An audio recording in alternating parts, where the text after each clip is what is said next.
ازيكم يا اجمل شباب وبنات في الدنيا. بتبدأ قصة النهاردة ببنت اسمها ناتلي، طفلة كده بتحب الافلام الرومانسية، ولكن والدتها بتعرفها انها ما تحلمش كتير وان الحب ده مش للناس اللي زيهم. انا مش فاهمة هما مالهم يعني. وبتقول لها انت مش شايفة الممثلة عاملة ازاي ولا جسمها عامل ازاي؟ تقريبا مامة ناتلي كانت محتاجة تتعالج، وبتعزل ناتلي جدا من كلامها. وبيعدي 25 سنة وناتلي بتكبر وبتبقى مهندسة معمارية قد الدنيا وطيبة جدا، لدرجة ان اصحابها بيستغلوا طيبتها دي وبيطلبوا منها تكمل ليهم الشغل. وطبعا ناتلي ما بترفضش ليهم طلب وبتقول ده تعاون ما بيننا عادي مفيش مشكله. واول ما بتدخل ناتلي اجتماع مهم جدا لصاحب احسن فندق في نيويورك كلها، بيفكرها المساعده في الشركه وبيطلب منها القهوه، وناتلي طبعا من طيبتها بتروح تجيبها ليه وبتقعد مع ويت المساعده بتاعتها وصاحبتها المفضله كمان. ولكن عكس بعض تماما، ويت بتحب جدا الافلام الرومانسيه ومؤمنه بالنهايات السعيده وبتحب الحب عادي جدا زي اي حد، وشايفه ان ده بيحصل في الحقيقه. ولكن ناتلي مش مقتنعه بالافلام دي ولا بالحب اصلا، وشايفه ان اللي بيحب دول شويه مراهقين، وان الحب ما بينتهيش بنهايه سعيده ولا حاجه. كل واحد بيروح لبيته عادي جدا، وبيدخل عليهم جوش اللي بيبقى صاحبهم برضه، وبيطلب من ناتلي تخرج معاه حفله كاريوكي، ولكن بترفض وبيقول لها على فكره انا كنت عارف ان انت هترفضي. وبتيجي ويت وتعرفها انها ما تعملش الجوش كده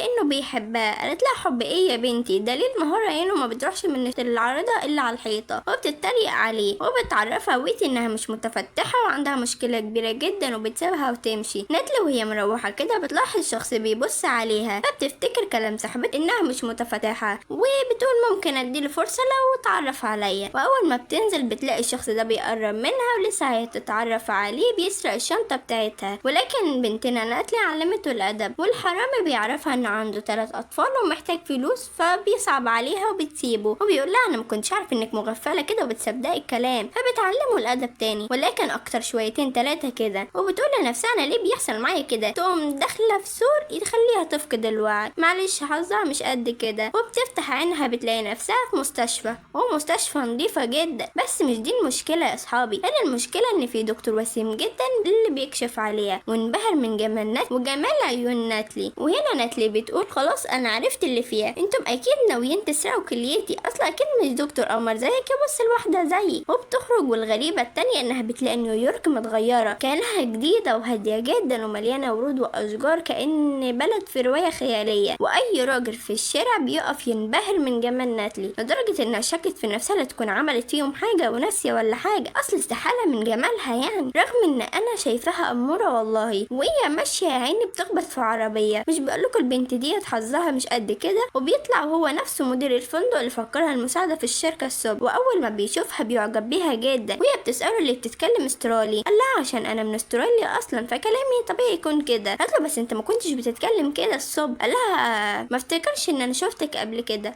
وبيطلب منها انه يوصلها وهي مش فاهمه اي حاجه. اول ما بتوصل بتلاقي الشارع كله ورود كانه في فيلم كرتون، وبيكتب ليها رقمه على الورد كحاجه من الرومانسيه يعني. طبعا بنتنا مش واخده على الرومانسيه ولا مقتنعه بيها اصلا، وبيديهولها وبيطلب منها انها تكلمه ضروري. واول ما بتطلع بتلاقي مكان شقتها اتغير شويه، ولكن مش بتهتم. واول ما بتدخل بتتفاجئ بالشقه وكانها اتحولت لقصر، لا والكلب بتاعها نضيف جدا. بتخاف ناتلي جدا وبتطلب الشرطه وبتعرفهم ان في ناس اقتحمت شقتها ووسعوها وسرقوا عفش، ولكن جابوا لها عفش احسن بكتير. ومش بس كده، ده انا طلع عندي جزم كتير جدا وكلهم مقاسي. الشرطه بتعرفها تقفل بدل ما تيجي تحبسها دلوقتي حالا. وبتقابل جارها ونعرف انه في عالم الجديد بتاعها ده طالع صاحبها جدا، رغم انه كان في الاول كان معقد. وتاني يوم بتروح على شركتها وبتتفاجئ من شكل الشركه اللي بقى شكلها جميل جدا، والكل بيحترمها كمان ومحدش بيطلب منها حاجه، بالعكس ده بيقدروها جدا. واول ما شافت صاحبتها ويت بتجري عشان تحكي لها على الجنان اللي بيحصل لها. ولكن بيبقى فيه مفاجاه يا اصحابي، ويت بتكون طالعه المديره بتاعتها، ومش اي مديره كمان، دي مديره زي الحربايه كده بالظبط، كارهه نفسها ما عدا جوش اللي بيكون لسه صاحب ناتلي المفضل. وبتحمد ربنا وبتحكي له على اللي حصل لها، وانها اول ما فقت لقت حياتها جميله جدا ومفيش منها 2 ومفيش فيها غلطه واحده بس، كانها عايشه في فيلم. بقول لك على الصدمه بقى كبيره، ده في ناس كتير عكسوني. بيحاول جوش ياخدها على قد عقلها ويقول لها شكل الوعي اثرت على مخك ولا ايه. وهما بيتمشوا كده مع بعض بيلاحظ جوش بنت بتكح جامد جدا وبيروح ينقذها، وبتطلع هي نفس عارضه الازياء اللي جوش كان بيبص عليها. تعجب بجوش جدا سبحان الله، وناتلي في حاله من الصدمه، ده ايه الحياه الجميله دي اللي ما فيهاش اي غلطة، حاجة تغم النفس يعني. وبترجع تاني عند محطة القطر وبتطلب من حد يسرقها عشان ترجع لحياتها المعفنة تاني. ولما بتفقد الامل بتقرر انها تنتحر عشان تفوق بقى من الحلم اللي هي عايشة فيه. وبتلاقي ظابط مسكها وهي مفكرة ان هو بينقذها مع حياة مثالية بقى، ولكن بيعرفها انه هيقبض عليه عشان دخلت من ورا الامن، وبيبقى مطلوب منها تكلم حد بس عشان يجي يخرجها. ساعتها بيجي في بالها رقم مدير الفندق، وكانت الارقام ملخبطة على الوردة، لكن بتقول بما ان فيلم رومانسي لازم يبقى فيه شوية مشاهد اوفر كده، وبترمي الورد وبينزل على الرقم بالظبط، وبتكلمه وبيجي يخرجها وبيطلب منها يخرجوا في موعد لانه معجب بيها جدا وعايز يتعرف عليها اكتر. بتفكر ناتلي شوية وبتقول بما ان في العالم ده مش حقيقي يبقى لازم ننهي القصة دي بقصة حب ولا حاجة عشان يبقى فيه نهاية جميلة للفيلم. وبتوافق انها تخرج معاه، وبتلبس احسن حاجة، وبينبهر المدير بجمالها جدا، وبيتعشوا في مكان رومانسي في مركب على البحر. وتاني يوم قبل ما يقولها بحبك بتوقفه وما بتخلوش يتكلم، لانها كانت مفكرة ان ده جزء نهاية الفيلم وهتصحى تاني يوم. وهي قالت بما اني معاه يعني تفرح يومين كده قبل ما ترجع تاني لحياتها القديمة، ولكن كل ما بترفض ان هو يقولها بحبك المشهد كان يتعاد تاني وكان بيطلع يقول نفس الكلام. فقالت بما ان كده هرجع فهمسك الشنطة دي وهي حاجة غالية ارجع بيها وما ترجعش ايديها فاضية. ولكن اول ما بيقول لها بنلاقيها في نفس العالم تاني ولا بترجع ولا حاجة، وبيعترف بحبه ليها، ولكن ما بترجعش عالم الواقع. وبتنزل شغلها عادي جدا، وبيكون مكلفينها بمهمة كبيرة في الشغل وواثقين فيها جدا، وبتروح وبتركز. وبيجي جوش اللي بيحس انها محتاجة مساعدته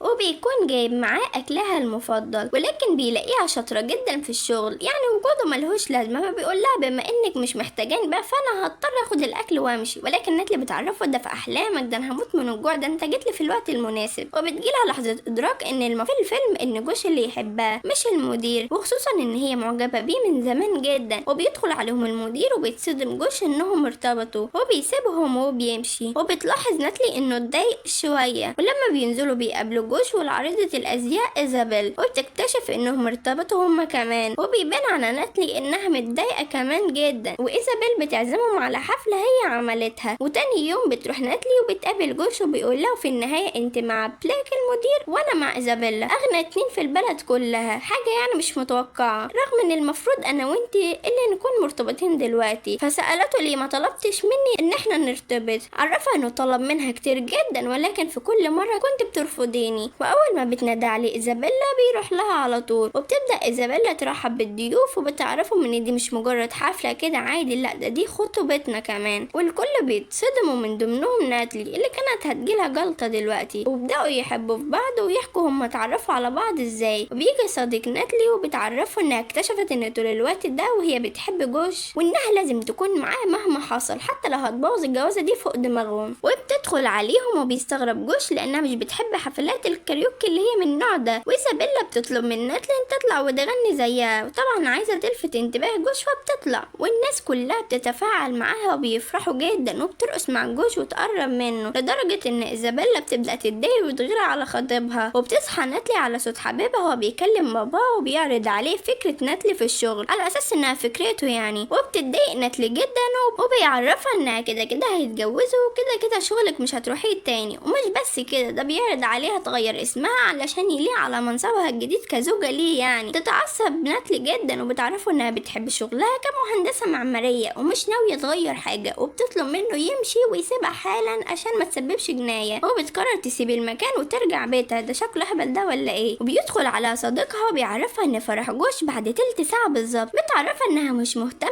وانها فشلت حتى تخلي جوش يحبها في الحياة المثالية دي وفي الحياة الواقعية كمان. ولكن صديقها بيسألها هي بتحب مين بجد، بتعرفه انها بتحب جوش طول الوقت وانها ما اعترفتش ليه ولا مرة بحبها. وبيجيلها لحظة ادراك ان هي المفروض تعترف ليه اصلا. بيشجعها صديقها جدا ويقول لها يا دوب تجري وتلحقي توقفي الفرح ده وتعترفي بحبك ليه. وبالفعل بتروح جري ناتلي علشان توقف الفرح وعشان تعترف لجوش بحبها. وبما انها في فيلم بقى فبتحصل حركة سلو موشن كده وهي ماشية، وبتتضايق جدا منها ولكن بتكمل جري عادي لحد ما وبتوصل في الوقت المناسب وبتعرفهم انها جايه تبوظ الفرح عادي جدا. ولكن ايزابيل بتوقفها وبتقول لها ان جوش بقى ليها خلاص. وناتلي بتعرفها انت اصلا ما تعرفيش عنه حاجه، وسالته طب ايه هو خضاره المفضل، ما عرفتش تجاوب طبعا. واللي بتعرف ناتلي وبتعرف جوش ان هي مش مثاليه زيها ولا جسمي مظبوط ولكن ذكيه ذكية ولطيفة ومرحة كمان. لا وطلعت بعرف اغني كاريوكي كويس جدا، ولسه هتعترف بحبها ليه ولكن بتفتكر ماضيها وشكلها، وبتستنتج ان طول الوقت ده كان لازم تحب نفسها قبل ما تخلي اي حد يحبها، وبتقرر ما تقولش حاجة وبتطلع وهي مبسوطة انها عرفت النهاية. وفجأة بتعمل حادثة وبتصحى بتلاقي نفسها في المستشفى، وبيعرفوها في المستشفى ان كان في حرامي حاول السرقة وهي اتخبطت وفقدت الوعي وبقالها يومين في غيبوبة. وبتخرج بتلاقي نيويورك وهي زحمة ومحدش بيهتم بيها، واول ما بترجع بتلاقي شقتها المتبهدلة رجعت تاني،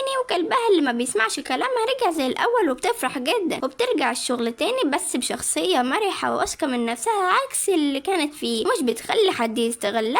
وبتلاقي ويد صاحبتها رجعت البيست فريند تاني بعد ما كانت مديرة حرباية، ولما بتدخل اجتماع بيفتكرها المدير تاني انها المساعدة، ولكن المرة دي تختلف وبتقوله والله انا مش مساعدة هنا، وبتدخل تتكلم على مشروعها بكل ثقة وبتعجبهم كلهم جدا خصوصا المدير. وبتخرج على جوش وبتطلب منه يبطل يبص على صورة العارضة اللي عندي ويعيش في الواقع شوية، ولكن جوش بيقولها خلصت كلام وهري كتير، بيقعدها مكانه وهو بيروح يقعد مكانها، والظاهر ان هو ما كانش بيبص على الصورة ولا حاجة، اصلا الصورة مش باينة، وبيكون طول الوقت ده بيبص على ناتلي مش الصورة، وبيعترف لها بحبه وبتوافق ناتلي وبيبقوا مبسوطين جدا ومش مصدقين نفسهم. وبينتهي فيلمنا على كده. ما تنسوش تعملوا لايك وتشتركوا في القناة وتشجعونا عشان يوصلكوا كل الفيديوهات. كانت معاكم رميساء من قناة افلام روما. باي.